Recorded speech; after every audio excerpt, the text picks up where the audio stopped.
அதிமுகவாது மண்ணாவது திடீரென திமுக கூட்டணியில் இணைந்த தேமுதிக அதிகாரபூர்வ அறிவிப்பு. அதாவது தமிழக அரசியல் களத்தில் 2026 சட்டமன்ற தேர்தலுக்கான கூட்டணி கணக்குகள் இப்போதே சூடுபிடிக்க தொடங்கியுள்ளன. குறிப்பாக அதிமுக கூட்டணியில் தேமுதிக நீடிப்பதும் அவர்களுக்கு ஒரு ராஜ்யசபா எம்பி பதவி வழங்கப்படலாம் என்ற தகவலும் அதிமுக தொண்டர்களுக்கிடையே பெரும் சலசலப்பை ஏற்படுத்தியுள்ளது. எங்கள் கட்சியின் உழைப்பில் வெற்றி பெற்ற எம்எல்ஏக்களின் பலத்தை கொண்டு ஒரு சட்டமன்ற உறுப்பினர் கூட இல்லாத தேமுதிகவிற்கு ஏன் அந்த பதவியை விட்டு கொடுக்க வேண்டும் என்ற கேள்வி அதிமுகவின் அடிமட்ட தொண்டர்கள் முதல் நிர்வாகிகள் வரை ஒலிக்கத் தொடங்கியுள்ளது. அதிமுகவின் தற்போதைய பலத்தை கொண்டு ஒரு மாநிலங்களவை உறுப்பினரை எளிதாக தேர்ந்தெடுக்க முடியும் என்ற சூழலில் அந்த வாய்ப்பை தன் கட்சிக்காரர்களுக்கு வழங்காமல் கூட்டணி கட்சிகளுக்கு தாரை வார்ப்பது நியாயமற்றது என்பதே பலரின் வாதகமாக உள்ளது. விஜயகாந்தின் மறைவிற்கு பிறகு தேமுதிகவின் வாக்கு வங்கி கணிசமாக குறைந்துள்ளதாகவும் தேர்தல்களில் அக்கட்சியால் பெரிய அளவில் வாக்குகளை ஈர்க்க முடியவில்லை என்றும் அதிமுகவினர் கருதுகின்றனர். மிக குறைந்த வாக்கு சதவீதம் உள்ள ஒரு கட்சிக்கு எதற்கு இவ்வளவு முக்கியத்துவம் என எடப்பாடி பழனிசாமிக்கு எதிராகவே சில குரல்கள் ஒலிக்கத் தொடங்கியுள்ளன. தேமுதிக தரப்பிலோ அதிமுகவுடன் நீண்ட காலமாக நட்புறவை பேணி வருவதாகவும் கடந்த தேர்தல்களில் அதிமுகவின் வெற்றிக்காக தங்கள் தொண்டர்கள் கடுமையாக உழைத்ததாகவும் கூறி வருகின்றனர். பிரேமலதா விஜயகாந்த் தலைமையில் கட்சி மீண்டும் புத்துயிர் பெற்று வருவதால் தங்களுக்கு ஒரு அங்கீகாரம் தேவை என்பதை அவர்கள் வலியுறுத்தி வருகின்றனர். ஆனால் அதிமுக தொண்டர்களோ மக்களவை தேர்தலில் படுதோல்வி அடைந்த ஒரு கட்சிக்கு ராஜ்யசபா சீட் வழங்குவது தற்கொலைக்கு சமம் என சமூக வலைத்தளங்களில் கடுமையாக விமர்சித்து வருகின்றனர். எடப்பாடி பழனிசாமிக்கு இது ஒரு மிகப்பெரிய இக்கட்டான சூழலை உருவாக்கியுள்ளது. இது ஒரு புறம் வரவிருக்கும் சட்டமன்ற தேர்தலில் ஒரு பலமான கூட்டணியை காட்ட வேண்டிய கட்டாயம் அவருக்கு உள்ளது. மறுபுறம் சொந்த கட்சிக்குள் நிலவும் அதிருப்தியை சமாளிக்க வேண்டியுள்ளது.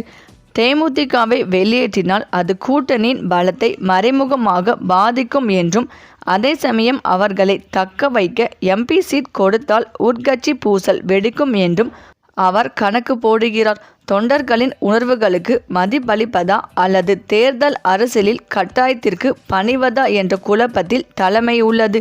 அதிமுகவில் உள்ள முக்கிய நிர்வாகிகள் பலரும் இந்த ராஜ்யசபா பதவிக்காக தவம் கிடைக்கின்றனர். கட்சியின் வளர்ச்சிக்காக பல ஆண்டுகளாக உழைத்தவர்களுக்கு முன்னுரிமை அளிக்கப்பட வேண்டும் என்ற கோரிக்கை வலுத்து வருகிறது. சொந்த கட்சியின் தகுதியானவர்கள் இருக்கும்போது வெளியாட்களுக்கு ஏன் சிவப்பு கம்பளம் என்ற கேள்வி தலைமைக்கு நெருக்கடியை கொடுக்கிறது. தேமுதிகவிற்கு ராஜ்யசபா சீட் வழங்கப்பட்டால் அது அதிமுகவின் கோட்டைக்குள் ஒரு பெரிய விரிசலை ஏற்படுத்தக்கூடும் என அரசியல் பார்வையாளர்கள் எச்சரிக்கின்றனர். இறுதியாக எடப்பாடி பழனிசாமி எடுக்கும் முடிவுதான் அதிமுகவின் எதிர்கால கூட்டணி கொள்கையை தீர்மானிக்கும். தொண்டர்களின் வறுத்தெடுக்கும் விமர்சனங்களை கடந்து தேமுதிகவிற்கு ராஜ்யசபா சீட் தருவாரா அல்லது கட்சியின் நலனே முக்கியம் என ஒதுக்கி தள்ளுவாரா என்பது $1,000,000 கேள்வியாக உள்ளது. எதுவாக இருந்தாலும் தேர்தல் நெருங்கும் வேளையில் அதிமுக மற்றும் தேமுதிக இடையிலான இந்த மோதல் போக்கு தமிழக அரசியலில் ஒரு புதிய திருப்பத்தை ஏற்படுத்தும் என்பது மற்றும் உறுதி. மேலும் 2026 தமிழ்நாடு சட்டமன்ற தேர்தலில் அதிமுக கூட்டணியில் பாமக சேர வாய்ப்பு இருப்பதால் திமுக அதன் கூட்டணியை மேலும் வலுப்படுத்த முயல்கிறது. ராமதாஸ் தலைமையிலான பாமக மற்றும் பிரேமலதா விஜயகாந்த் தலைமையிலான தேமுதிக ஆகியவற்றை இழுக்க இரகசிய பேச்சுவார்த்தைகள் நடக்கின்றன. குறிப்பாக அதிமுக மீது அதிருப்தியில் உள்ள தேமுதிக திமுகவுடன் இணைந்து 8 தொகுதிகளை பெற முயல்கிறது. அது அதிமுக பிஜேபி கூட்டணியை சீர்குலைக்கும் சூழலை உருவாக்கியுள்ளது. தமிழ்நாட்டின் அரசியல் அரங்கில் 2026 தேர்தல் நெருங்க கூட்டணி மாற்றங்கள் வேகமெடுக்கின்றன. திமுக தலைவர் மு.க. ஸ்டாலின் தலைமையிலான சீரியல் புரோக்ரசிவ் அலையன்ஸ், காங்கிரஸ், விடுதலை சிறுத்தைகள், இந்திய யூனியன் முஸ்லீம் லீக் உள்ளிட்ட 10 கட்சிகளுடன் இணைந்து 2021 159 தொகுதிகளை வென்றது. 2024 லோக்சபா தேர்தலில் 39 தொகுதிகளை தக்க வைத்தது.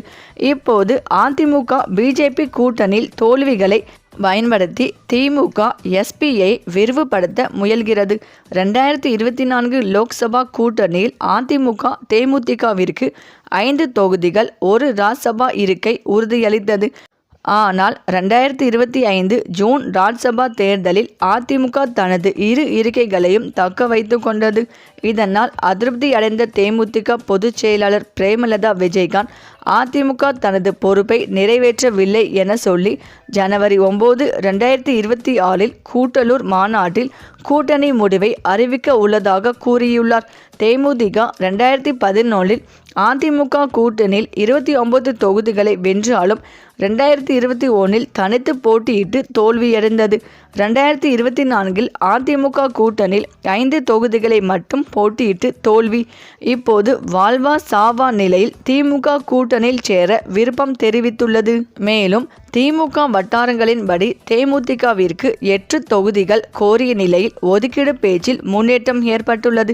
தேமுதிகவின் 2.3% ஓட்டு வங்கி 8.10 லட்சம் ஓட்டுகள் விருதுநகர், திருச்சி, கள்ளக்குறிச்சி போன்ற தொகுதிகளில் வெற்றி வாய்ப்பை அளிக்கும். தேமுதிக சுதீஷ் ஜனவரி 2026 மாநாட்டில் கூட்டணியை அறிவிப்போம் என கூறினார். ஆகஸ்ட் 20 ஸ்டாலின் 50ஆம் ஆண்டு நிகழ்ச்சியில் எஸ்பிஏ கூட்டணியினர் ஒற்றுமை உறுதியளித்த போது டிஎம்டிகே சேர்த்தல் பற்றி பேச்சு நடந்தது.